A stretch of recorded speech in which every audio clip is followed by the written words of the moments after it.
Hai,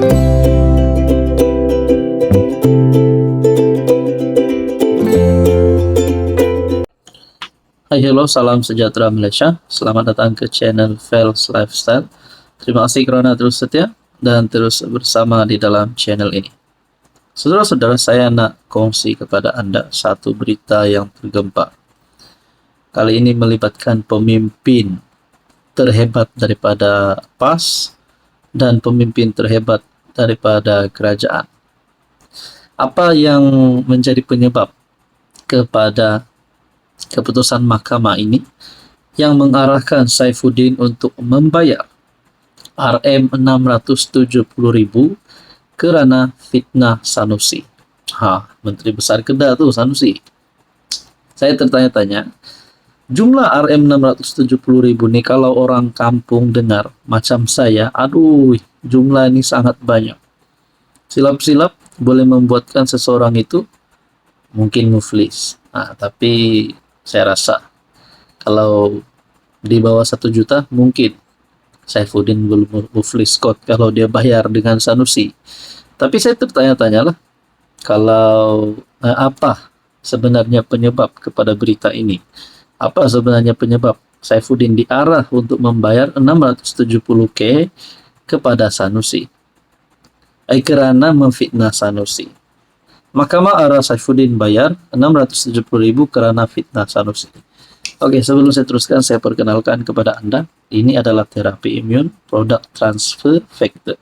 Kepada Anda di luar sana yang ada masalah kesihatan, yang ada penyakit berulang, gout, gastrik, kolesterol, darah tinggi, kencing manis, dan apa saja penyakit yang Anda alami hari ini. Mungkin ini adalah jawaban kepada doa Anda, kepada cita-cita Anda untuk mendapatkan kesihatan yang baik.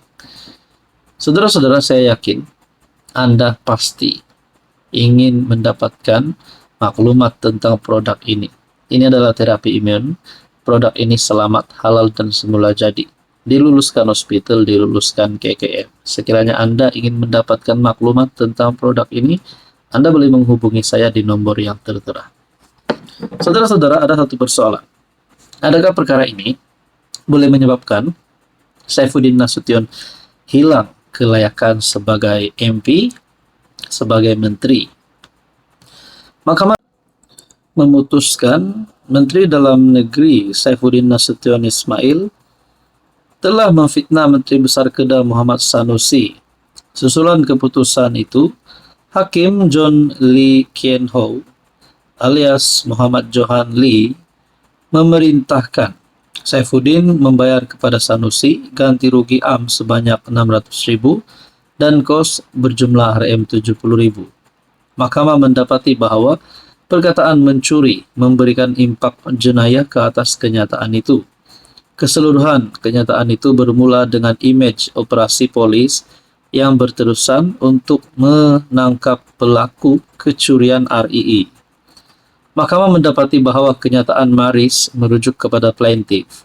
Maksud memfitnah, frasa menyalahi semua tata kelola keuangan kerajaan dengan jelas mengimputasikan plaintiff telah melakukan salah urus keuangan yang di mana defendant menguatkan perkara itu dengan memetik Ketua Audit Negara dalam kenyataannya, kata Hakim.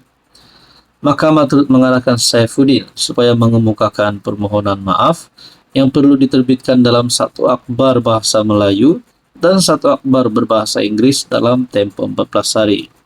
Selain itu, kandungan permohonan maaf hendaklah dimuat naik di akhbar utama dan perlu terlebih dahulu mendapat kelulusan daripada Muhammad Sanusi.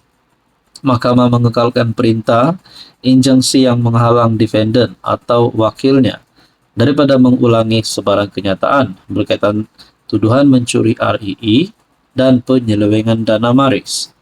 Pada 3 Ogos 2023, Muhammad Sanusi memfailkan saman terhadap Saifuddin atas dakwaan mencuri.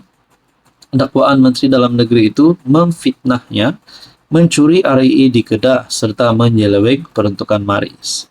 Pada pernyataan tuntutannya, Muhammad Sanusi menyebut Saifuddin ketika berceramah pada 15 Julai 2023 telah mengeluarkan fitnah yang menuduh dia selaku Menteri Besar dan juga melalui MBI telah mencuri RII di Kampung Chong Sik yang kemudiannya mendapat liputan meluas media. Katanya Saifuddin juga pada satu majelis di Ibu Pejabat Polis Kontingen Pulau Pinang pada 14 Julai 2023 mengeluarkan kenyataan fitnah yang mendakwa dirinya menyalahgunakan dana maris. Saudara-saudara, kita nantikan. Adakah ini boleh membawa kepada kejatuhan Saifuddin ataupun Sanusi? Apapun, kita nantikan keputusan-keputusan yang resmi selepas ini. Hai, hello, salam sejahtera Malaysia. Selamat datang ke channel Fels Lifestyle. Terima kasih kerana terus setia dan terus bersama di dalam channel ini.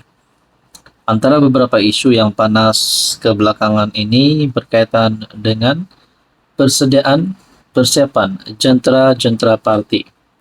Bukan sahaja untuk menghadapi PRU16, tetapi bagi rakyat Sabah dan juga seluruh Malaysia, terutamanya di Sabah, persiapan untuk pilihan raya negeri 17 Sabah. Kita sudah mendengar gabungan ini, parti ini bergabung dengan parti ini, parti itu bergabung dengan parti ini, ada kerjasama dan macam-macam lagi. Ada parti yang nak gerak solo. Akhirnya, apa persoalan paling utama adalah siapa yang bakal menjadi Ketua Menteri Sabah pada PRN ke-17 nanti. Adakah Haji G mampu kekalkan prestasi? Adakah JRS mampu kekalkan prestasi? Oke, sebelum saya teruskan kepada isu kita, saya nak perkenalkan kepada Anda. Ini adalah terapi imun for life, transfer factor. Kepada Anda di luar sana yang ada masalah kesihatan, yang ingin ikhtiar sembuh yang sudah lama, ada masalah kesihatan, penyakit berulang, kencing manis, diabetes, kolesterol, darah tinggi, penyakit melibatkan jantung, melibatkan kulit, gastrik, gout, dan apa saja jenis penyakit yang Anda alami. Mungkin ini adalah jawaban kepada doa Anda. Kepada Anda di luar sana yang ingin tips sembuh, ingin tips terapi imun, ini adalah jawaban untuk Anda. Produk ini selamat, halal, dan semula jadi. Produk ini sesuai untuk semua jenis penyakit. Sekiranya Anda ingin mendapatkan maklumat lanjut tentang produk ini, Anda boleh menghubungi saya di nomor yang tertera. Saudara-saudara, berkaitan dengan PRN 17, kita ada beberapa nama-nama besar yang boleh jadi Ketua Menteri. Pertama, of course, Haji G. Dan kerana beliau adalah Ketua Menteri Sabah hari ini, dan kita dapat lihat JRS mungkin masih kukuh walaupun ada beberapa isu yang melibatkan parti, yaitu rasuah Sabah. Tapi mungkin itu tidak menjadikan Haji G jatuh. Tapi semuanya kita akan ketahui selepas PRN. Nah, calon seterusnya Bung Mokhtar.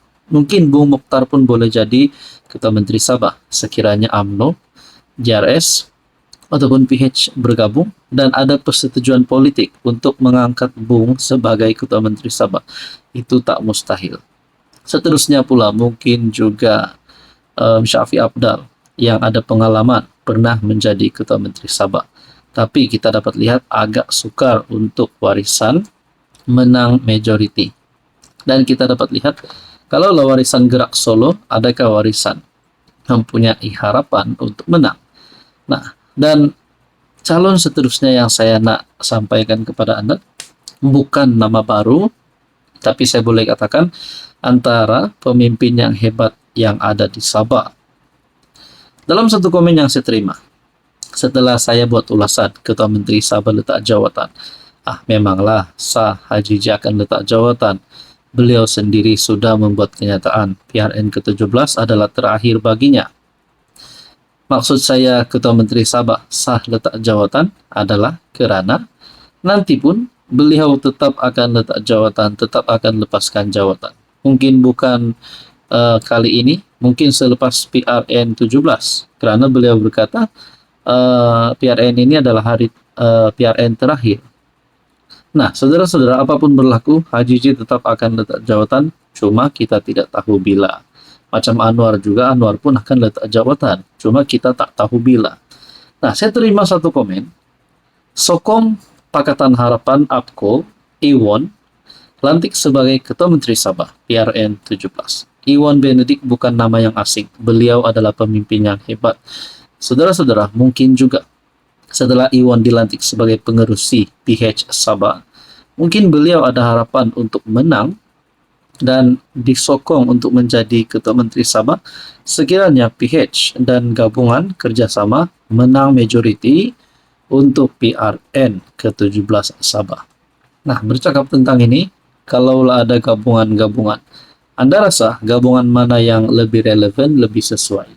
Adakah JRS PH ataupun JRS BN PH ataupun PH dan BN saja? Macam mana pula dengan warisan?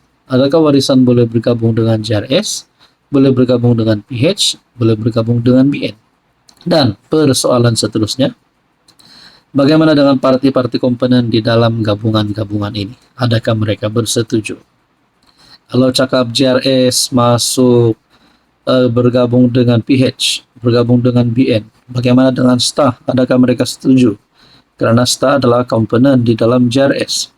Nah, begitulah persoalannya. Jadi saudara-saudara, berkaitan dengan isu ini, netizen telah memilih Iwan sebagai Ketua Menteri Sabah selepas PRN 17. Nah, saudara-saudara, apa pula pandangan Anda?